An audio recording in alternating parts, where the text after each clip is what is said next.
Baik, Assalamualaikum warahmatullahi wabarakatuh. Perkenalkan, saya Rana Barukasani dengan NPM 49. Di sini saya akan mempresentasikan PPT saya, dioda valens dan zener. Kita mulai.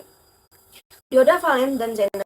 Dioda valens adalah suatu jenis dioda yang mempunyai karakteristik arus pada tegangan reverse yang sangat tajam perubahannya dari kondisi tidak konduksi ke kondisi konduksi. Jika tegangan breakdownnya diketahui, ini berarti bahwa gambar di bawah, jika tegangan R dirubah besarannya, maka tegangan breakdown dioda dirubah.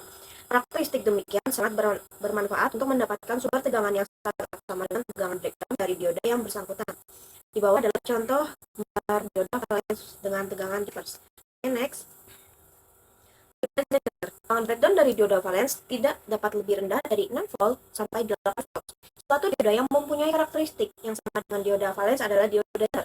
Dioda zener mempunyai tegangan breakdown yang dapat lebih rendah dari dioda valens, yaitu dapat kurang dari 0,2 volt. Tahanan dinamik karakteristik penting dari dioda valens atau dioda zener ada apa yang dikenal dengan tahanan dinamik, yaitu berbanding antara perubahan tegangan breakdown terhadap perubahan arus motornya. Perhatikan gambar di samping. Tahanan dinamik adalah penting untuk menghitung respon atau ripple rangkaian dengan dioda zener atau valens terhadap perubahan tegangan atau terhadap perubahan arus beban. Di samping adalah contoh tahanan dinamik dari dioda zener atau valens. Tahanan dinamik dioda valens umumnya mempunyai nilai numerik yang kurang lebih sama dengan nilai numerik dari tegangan breakdownnya. Sedangkan tahanan dinamik dari dioda zener dapat jauh lebih rendah. Aplikasi umum dari dioda valens atau dioda zener adalah untuk sumber tegangan tetap, regulator, tetapi dengan beberapa batasan yang meliputi A. Tahanan output tetap, B. Arus output terbatas atau rendah, C. Sangat sensitif terhadap perubahan temperatur, D. Dapat menimbulkan noise pada rangkaian dioda yang bersangkutan atau valence noise. Di samping adalah gambar contoh rangkaiannya. Next. Perhatikan rangkaian dioda zener di bawah. Baik, di bawah dan di gambar ini ada rangkaian dioda zener. Di sini kita ketahui VAB maksimal sama dengan 25 volt. Di sini 25 volt. VZ sama dengan 12 volt dan IZ-nya 50 mA. Hitunglah nilai R. Baik, di sini R sama dengan VAB maksimal dikurangin dengan VZ per IZ sama dengan 25 volt dikurangin 12 volt per 0,05 sama dengan 260 ohm. Oke, next. Baik, selanjutnya ada tirator dan varistor. Jika dioda zener atau dioda valens dapat merupakan pembatasan tegangan dalam satu polaritas, maka dioda tirator dan varistor merupakan dua buah dioda zener yang dirangkai secara seri dan bertolak belakang. Dengan demikian, merupakan pembatas tegangan atau klem dalam polaritas dua arah. Tegangan breakdown dari dioda tirator atau varistor dapat berkisar dari kurang lebih 1000 volt. Tirator dan varistor biasa digunakan dalam 18 rangkaian sebagai pengaman tegangan-tegangan pulsa yang tinggi yang merupakan atau misalkan tegangan suges. Pada gambar di samping ditunjukkan contoh rangkaian dengan menggunakan dioda tirator. Di sini adalah contoh rangkaian tirator sebagai pengaman komponen terhadap pulsa tegangan tinggi. Jadi di sini ada tiratornya. Ini kayak pengaman gitu ya guys. Jadi begini. Oke, next. Baik, selanjutnya ada dioda tunnel atau tunnel. Dioda tunnel adalah suatu jenis dioda berdaya rendah dengan karakteristik yang unik, yaitu sebagai ditunjukkan pada gambar di samping. Dioda ini banyak digunakan pada rangkaian switching, osilator, dan penguat dari frekuensi rendah sampai frekuensi sangat tinggi atau daerah gigahertz. Berarti tinggi banget ya. Penggunaan dalam teknik switching, dioda ini mempunyai dua daerah stabil sebagaimana ditunjukkan oleh garis beban switching pada gambar di samping. Ini ya garisnya guys. Oke, ini garisnya 1, 2, atau yang ini, atau yang ini. Itu. Oke, ini guys. Ini ya, ada 2 garis. Oke, next. Baik, rangkaian switching dengan dioda tunnel. Contoh rangkaian switching dengan dioda tunnel ditunjukkan pada gambar di atas. Pada perubahan bias untuk switching atau perubahan bias stabil dilakukan dengan sinyal trigger. Osilator dapat diperoleh jika bias tegangan rendah sekitar 0,2 sampai 0,3 volt dipasangkan melalui seri dengan nilai yang rendah. Baik, ini ada 2 rangkaian. Yang A adalah rangkaian osilator sederhana dengan dioda tunnel bentuk output osilator dari tunnel. Jadi ini keluarannya ya. Yang A ini rangkaiannya, yang B ini Yang B ini keluarannya. Outputnya. Baik. Osilator akan terendam dengan cepat jika partisipasi dari elemen resistif semakin besar. Dan sebaliknya, jika terdapat elemen resistif yang negatif, osilasi akan mengembang. Contohnya di atas yang sebelumnya, dengan memberikan bias melalui rangkaian LC yang tepat, maka osilasi yang dipilih nilai frekuensinya. Amplitude osilasi maksimum adalah dibatasi oleh nilai elemen resistif negatif dari tunnel, yaitu sekitar 0,1 sampai 0,4 volt. Next. Oke, selanjutnya ada tunnel rectifier. Tunnel rectifier atau dikenal pula sebagai back dioda adalah dioda tunnel sebagai puncak yang sangat rendah, yakni hanya beberapa mikro saja. Umumnya digunakan untuk penyearah sinyal level rendah dari 20 mV tegangan puncak. Berbeda dengan dioda penyearah, pada umumnya pada dioda penyearah tunnel konduksi terjadi pada bias reverse dan sebaliknya. Bias forward menyebabkan tidak konduksi. Gambar A menunjukkan gambar A menunjukkan karakteristik penyearah tunnel yang unik tersebut. Pada gambar ditunjukkan ilustrasi rangkaian deteksi level rendah, yaitu antara 0 sampai 100 mili dengan menggunakan dioda Schottky yang dari penyearah tunnel. Karakteristik rangkaian adalah sebagai ditunjukkan pada gambar selanjutnya. Baik, selanjutnya ada dioda varaktor. Varaktor adalah jenis komponen dioda yang dibuat untuk mendapatkan variabel kapasitor sebagai fungsi dari tegangan.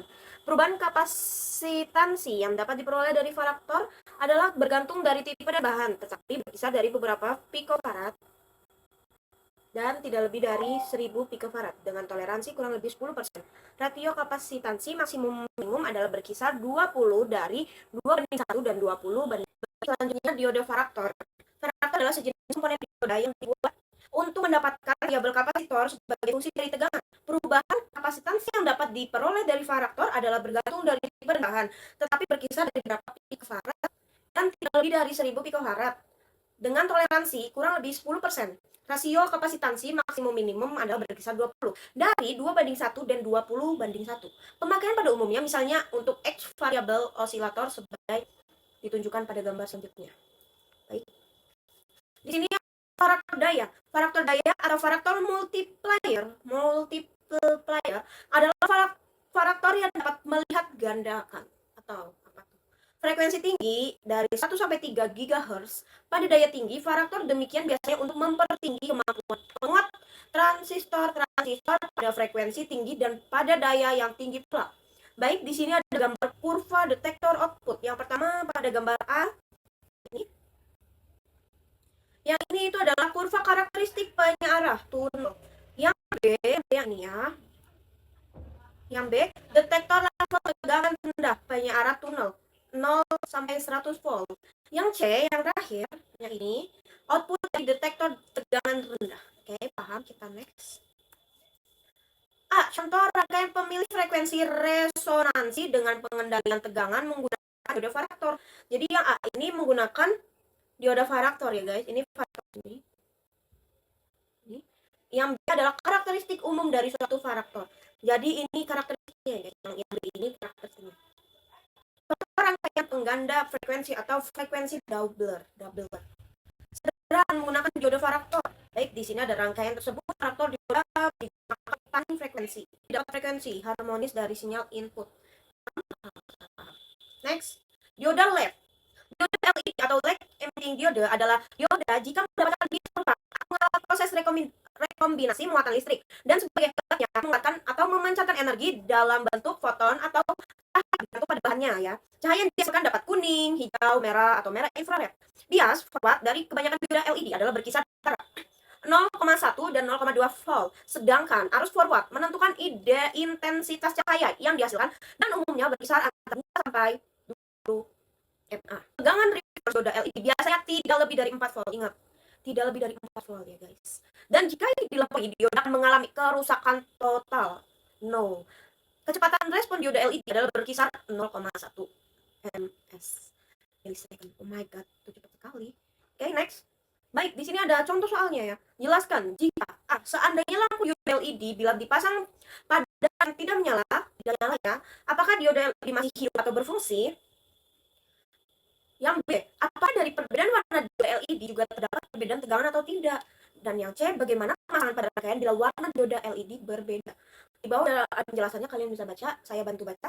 Yang penyelesaian yang pertama, yang A, Bila dioda LED sudah dirangkai dengan benar, ternyata lampunya tidak menyala, dapat dipastikan dioda LED tersebut sudah mati atau rusak dan tidak dapat berfungsi lagi, guys. Jadi kalau udah rusak, udah mati, udah dipasang benar tapi nggak nyala, berarti itu udah rusak, harus beli lagi. Jangan memaksa nanti meledak.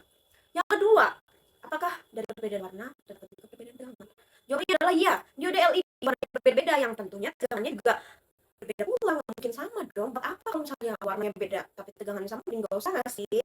Jadi dioda LED itu kayak warna beda ya tegang beda dong, masa sama? Kalau sama nggak usah ya. Resistor gelang-gelang warnanya kan beda-beda, nilainya juga beda, dan LED pun juga warnanya beda dan pastinya tegangannya beda-beda, guys.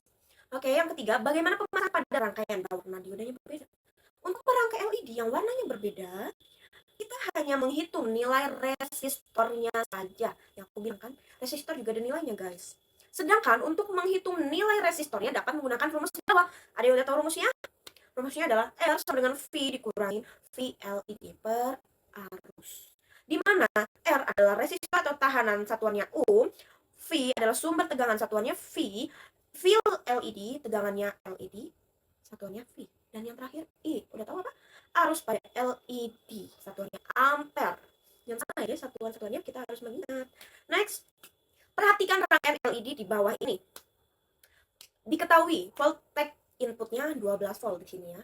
Voltage input 12 volt. Dan D1-nya 3,6 volt 20 mA super blue. Jadi diode LED-nya yang D1 warnanya biru. Yang kedua ada D2 dengan nilainya 1,8 volt 50 mA dengan warnanya ultraviolet. Yang D3 diode LED ketiga 2,1 volt warnanya pure green. Yang keempat warnanya super yellow. Yang sudah dipastikan nilai tegangannya berbeda. Alright. Dan ditanya, tentukan nilai R1, R2, R3, dan R4. Jawabannya, jika LED berbeda warna dan dalam rangkaian paralel, kita harus menentukan nilai R1 per 1 dengan menggunakan rumus apa? Ini saya sudah menulis rumusnya. Rumusnya, R sama dengan V dikurangi, rumus yang sebelumnya ya guys. Nah, masih sama kan rumusnya? R sama dengan V dikurangi V per apa? Arus, alright. Jadi nilai R satunya sama dengan R sama dengan yang D1 dulu nih. Tegangannya berapa tadi? 12. 12 dikurangi nilai tegangan dari D1-nya 3,6. Berarti 12 dikurangin 3,6 per 0,02. 0,2-nya di mana, Kak? 0,2 adalah arusnya ya, guys. Jadi tinggal 12 dikurangi 3,6 per 0,02 hasilnya adalah 420 ohm. Begitupun dengan R1, R2, R3, R4, sama semua caranya. Dan ditemukan jawaban nilai R-nya adalah R1 nilainya 420 ohm, R2 nilainya 204 ohm, R3 nilainya 495 ohm, dan yang terakhir R4 nilainya 490 ohm. Baik, sudah paham? Next. Baik, di sini ada latihan nih ya, latihan yang diberikan, tugasnya kita akan mengerjakan. Yang pertama soalnya, hitung, aku bacain soalnya nanti di slide selanjutnya itu penyelesaiannya. Baik, yang pertama, soal pertama, hitung kira-kira potensi barrier dioda silikon pada 75 derajat Celcius. Yang kedua, berapakah disipasi daya pada dioda silikon di bias forward jika tegangan diodanya 0,8 volt dan arusnya 90 mA. Yang ketiga, sebuah dioda mempunyai arus jenuh atau saturasi ya, saturasi kalian tahu, sebesar 2 Na pada 25 derajat Celcius. Yang ditanya, berapakah IS, arus seri atau apa? IS pada 75 derajat dan 125 derajat Celcius. Yang keempat, pada 35 derajat Celcius dioda mempunyai arus reverse 30 Na. Komponen arus bocor permukaan 25 Na. Jika arus permukaan tetap 25 Na pada 80 derajat Celcius, berapakah arus reverse total pada 80 derajat Celcius? Yang kelima, resistansi daerah P suatu dioda sama dengan 7 ohm. Dan resistansi daerah N yang diketahui ada 5 ohm. Berapakah resistansi bulk dioda tersebut? Tadi slide sebelumnya udah semua materi dari soal ini ya guys. Jadi kita cuman merefresh aja, merefresh sorry. Yang keenam, dalam daerah breakdown dioda Zener perubahan 18 MV menghasilkan perubahan 3 mA. Berapakah impedansi Zener? Oh, ini sangat easy. Yang terakhir, soal nomor 7. Bila diberi forward bias di dalam suatu rangkaian sebuah dioda berarus 60 mA. Bila diberi reverse bias, arus berkurang menjadi 20 Na. Berapakah perbandingan arus forward pada reverse? Jadi, selanjutnya ada penjelasan dari nomor 1 sampai nomor 7. Kita bahas satu persatu. Siap? Are you ready? Ready. Next. Oke, di sini udah ada hitung kira-kira barrier dioda silikon pada 75 derajat Celcius.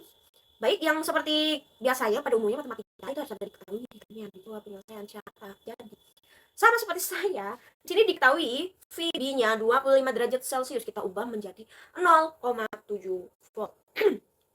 Koefisien suhu min 2 mV per derajat Celcius sama dengan min 0,002 volt per derajat Celcius. Jadi T-nya adalah 75 derajat Celcius. Ditanyanya VB pada 75 derajat Celcius. VB itu tegangan barrier ya guys. Penyelesaiannya cukup mudah, easy peasy lemon squeezy. VB sama dengan 0,7 dikurangi 0,002 dalam kurung 75 dikurangi 25. Hasilnya 0,6 volt. Gampang kan guys? Jadi kalau matematika kalau ada caranya, ada penjelasannya di sebelum-sebelumnya, kita mengerjakan tuh sangat gampang. Next. Nomor 2. Berapakah disipasi daya pada dioda silikon di bias forward jika tegangan dioda 0,8 volt dan arusnya 9 mA? Baik, seperti sebelumnya. Ditentukan, maaf. Diketahui V-nya tadi berapa? 0,8 volt. Dan arusnya 90 mA kita ubah menjadi ampere menjadi ampere. 0,09 ampere. Ditanya P-nya, penyelesaiannya ini sangat gampang. Nyari P tinggal dikalikan tadi V dikali I. Berarti 0,8 dikali 0,09. Berapa jawabannya? 0,072. Ini masih W ya, kita ubah menjadi MW. Jadi tinggal dikali. Dikali. Jadi jawabannya 72 MW. Sumpah gampang kan? Next. Sebuah dioda mempunyai arus jenuh saturasi sebesar 2 mA pada 25 derajat Celcius. Berapakah harga IS pada 75 derajat Celcius dan 125 derajat Celcius? Diketahui IS-nya 25 derajat Celcius sama dengan 2 NA. Dinaikkan setiap 10 derajat Celcius dikali 2. Jangan lupa dikali setiap kenaikan 10 derajat Celcius. Ditanya IS pada 75 derajat Celcius dan IS pada 125 derajat Celcius. Penyelesaiannya yang A. 25 derajat Celcius, kita naikkan ke 75 derajat Celcius, naik 50 derajat Celcius, sama dengan 5 dikali 10 derajat Celcius. IS-nya berarti sama dengan 2 dikali 2 pangkat 5, karena kenaikannya 5 kali ya guys, sama dengan 2 dikali 2 pangkat 5 adalah 32, sama dengan 64 mA. Yang B, 25 derajat Celcius menaikkan ke 125 derajat Celcius. 10 derajat Celcius. IS sama dengan 2 dikali 2 banding 10 sama dengan 2 dikali 1024 sama dengan 2048 NA sama dengan 2,048 mikroampere. Next, kita percepat ya guys, baru soal nomor 3. Nomor 4, pada 35 derajat Celcius, dioda mempunyai arus reverse 30 NA. Komponen arus bocor permukaan 25 NA. Jika arus permukaan tetap 25 NA pada 80 derajat Celcius, berapakah arus reverse total pada 80 derajat Celcius? Diketahui total arusnya ada 35 derajat Celcius sama dengan 30 NA. Arus permukaannya 25 NA. Arus bulk awal ya 30 karena bocor 25. Jadi kebocorannya itu berapa? Jadi 5 NA. Sebelumnya kenaikan tiap 10 derajat Celcius dikalikan dengan 2. Suhu naik 35 derajat Celcius ke 80 derajat Celcius. Berarti kenaikannya 45 derajat Celcius ya. Yang ditanya adalah arus reverse total pada 80 derajat Celcius. Penyelesaiannya I bulk sama dengan 5 dikali 2 pangkat 4,5 karena kenaikannya 45 derajat Celcius. Artinya 5 dikali 22,6 sama dengan 113 NA. Itu dengan tinggal jumlah aja guys. I bulk sama I permukaan. 113 ditambah 25 sama dengan 138 NA. Sangat gampang bukan? Nggak ada yang bercanda. Next, nomor 5. Resistansi daerah P suatu dioda sama dengan 7 ohm dan resistansi daerah N adalah 5 ohm. Berapakah resistansi bulk dioda tersebut? Diketahui RP-nya dulu 7 ohm. RN-nya 5 ohm. Ditanyanya R bulk. Penyelesaiannya tinggal dijumlah aja guys. Sumpah ini gampang banget. R bulknya sama dengan RP ditambah RN. Sama dengan 7 ditambah 5 berapa? 12 ohm, garet. Ini sangat gampang. Kita next. 6. Dalam daerah breakdown, dioda Zener perubahan 18 MV menghasilkan perubahan 3 mA. Berapakah impedansinya? Diketahui. V-nya 18 MV, I-nya 3 mA. Ditanyanya impedansi itu Z ya. Penyelesaiannya Z sama dengan V per I. 18 per 3 sama dengan 6 ohm. Kalian kalau udah tahu rumus-rumusnya guys, tinggal masukin angka-angkanya itu selesai, gampang. Next. Yang soal terakhir ya, bila diberi forward bias di dalam suatu rangkaian sebuah dioda berarus 60 mA, bila diberi reverse bias, arus berkurang menjadi 20 mA. Berapakah perbandingannya? Tadi udah ada perbandingan. Arus forward terhadap reverse. Diketahui IF-nya 60 mA, IR-nya 20 mA. Ditanyanya IF per IR, perbandingan. Jadi penyelesaiannya IF per IR sama dengan, jangan lupa ya, min-minnya 60 kali 10 pangkat min 3 per 20 dikali 10 pangkat min 9 sama dengan 3 dikali 10 pangkat 6. 10 pangkat 6-nya dari mana, Kak? 10 pangkat 6-nya dari 3 dikurangi min 9. Hasilnya 6. Jadi jawabannya adalah 3 pangkat 10. Jawabannya 3 kali 10 pangkat min 6 atau 3 juta kali. Boom. Baik. Soalnya udah selesai. Sekarang ringkasan konsep utama. Dioda Zener dan dioda valens merupakan jenis dioda yang bekerja pada kondisi reverse bias, khususnya pada daerah breakdown. Meskipun sama-sama memanfaatkan breakdown, keduanya memiliki mekanisme yang berbeda. Kalau Zener terjadi karena medan listrik kuat pada tegangan rendah, kalau valens terjadi karena tumbukan elektron pada tegangan lebih tinggi. Jadi perbedaannya jauh nih, yang Zener rendah, yang valens tinggi gitu. Perbedaan utamanya nih, dioda Zener. Yang pertama tegangan breakdown rendah, yang kedua digunakan sebagai penstabil tegangan. Kalau dioda valens tegangan breakdown tinggi digunakan pada sistem yang membutuhkan ketahanan terhadap lonjakan tegangan. Lonjakan guys berarti tinggi. Inti pemahaman pemilihan antara dioda Zener dan valens bergantung pada 1. Besar tegangan kerja. 2. Kebutuhan stabilisasi atau proteksi. Ketiga, karakteristik rangkaian. Penutup, dengan memahami prinsip kerja dan perbedaan kedua dioda ini, kita dapat satu, mendesain rangkaian yang lebih aman, meningkatkan efisiensi sistem elektronik, dan menghindari kerusakan akibat tegangan berlebih. Jadi kita udah tahu nih tegangan yang harus dipakai buat yang rendah berarti Zener, kalau yang tinggi valens itu ya guys maksudnya. Jadi jangan salah nanti meledak atau rusak, jadi berbahaya gitu. Demikian penjelasan dari saya mengenai dioda valens dan Zener. Semoga dapat menambah pemahaman kita dan kamu dalam bidang elektronika. Terima kasih atas perhatiannya. Shalom.